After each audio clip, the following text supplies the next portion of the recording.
2 Kings chapter 4. The wife of a man from the company of the prophets cried out to Elisha, "Your servant, my husband, is dead, and you know that he revered the Lord. But now his creditor is coming to take my 2 boys as his slaves." Elisha replied to her, "How can I help you? Tell me, what do you have in your house?" "Your servant has nothing there at all," she said, "except a small jar of olive oil." Elisha said, "Go round and ask all your neighbors for empty jars. Don't ask for just a few. Then go inside and shut the door behind you and your sons. Pour oil into all the jars, and as each is filled, put it to one side." She left him and shut the door behind her and her sons. They brought the jars to her, and she kept pouring. When all the jars were full, she said to her son, "Bring me another one." But he replied, "There's not a jar left." Then the oil stopped flowing. She went and told the man of God, and he said, "Go, sell the oil and pay your debts. You and your sons can live on what is left." One day Elisha went to Shunem, and a well-to-do woman was there who urged him to stay for a meal. So whenever he passed by, he stopped there to eat. She said to her husband, "I know that this man who often comes our way is a holy man of God. Let's make a small room on the roof and put in it a bed and a table, a chair and a lamp for him. Then he can stay there whenever he comes to us." One day, when Elisha came, he went up to his room and lay down there. He said to his servant Gehazi, "Call the Shunammite." So he called her, and she stood before him. Elisha said to Gehazi, "Tell her, you have gone to all this trouble for us. Now what can be done for you? Can we speak on your behalf to the king or the commander of the army?" She replied, "I have a home among my own people." "What can be done for her?" Elisha asked. Gehazi said, "She has no son, and her husband is old." Then Elisha said, "Call her." So he called her, and she stood in the doorway. "About this time next year," Elisha said, "you will hold a son in your arms." "No, my lord," she objected. "Please, man of God, don't mislead your servant." But the woman became pregnant, and the next year, about that same time, she gave birth to a son, just as Elisha had told her. The child grew, and one day he went out to his father, who was with the reapers. He said to his father, "My head, my head." His father told a servant, "Carry him to his mother." After the servant had lifted him up and carried him to his mother, the boy sat on her lap until noon, and then he died. She went up and laid him on the bed of the man of God, then shut the door and went out. She called her husband and said, "Please send me one of the servants and a donkey, so I can go to the man of God quickly and return."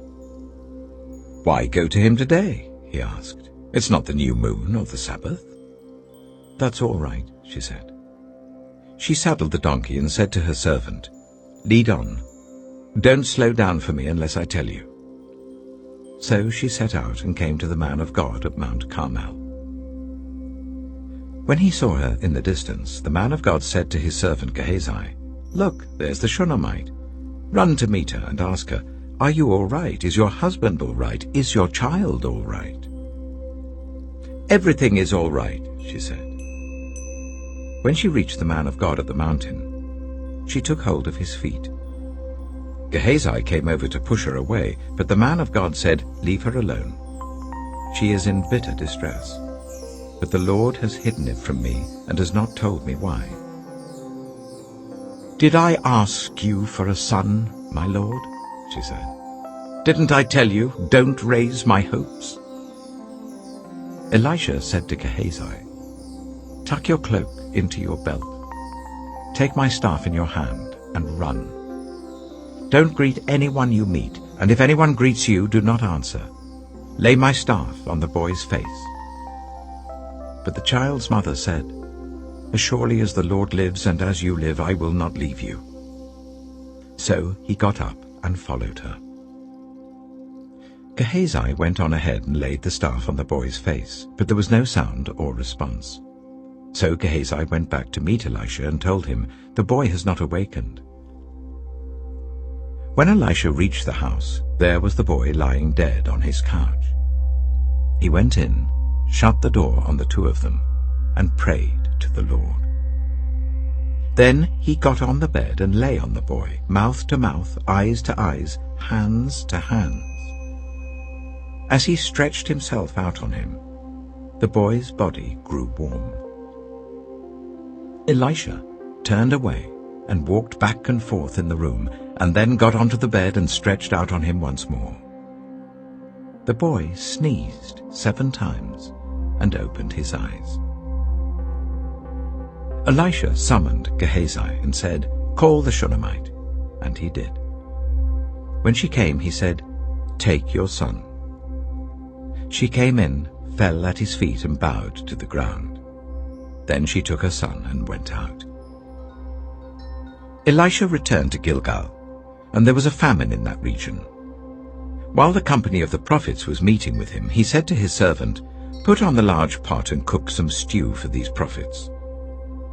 One of them went out into the fields to gather herbs and found a wild gourd plant and picked as many of its gourds as his garment could hold. When he returned, he cut them up into the pot of stew, though no one knew what they were. The stew was poured out for the men, but as they began to eat it, they cried out, "Man of God, there is death in the pot!"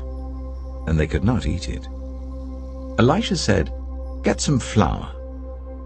He put it into the pot and said, "Serve it to the people to eat." And there was nothing harmful in the pot. A man came from Baal Shalisha, bringing the man of God 20 loaves of barley bread baked from the first ripe corn, along with some ears of new corn. "Give it to the people to eat," Elisha said. "How can I set this before 100 men?" his servant asked. But Elisha answered, "Give it to the people to eat, for this is what the Lord says, they will eat and have some left over." Then he set it before them, and they ate and had some left over, according to the word of the Lord.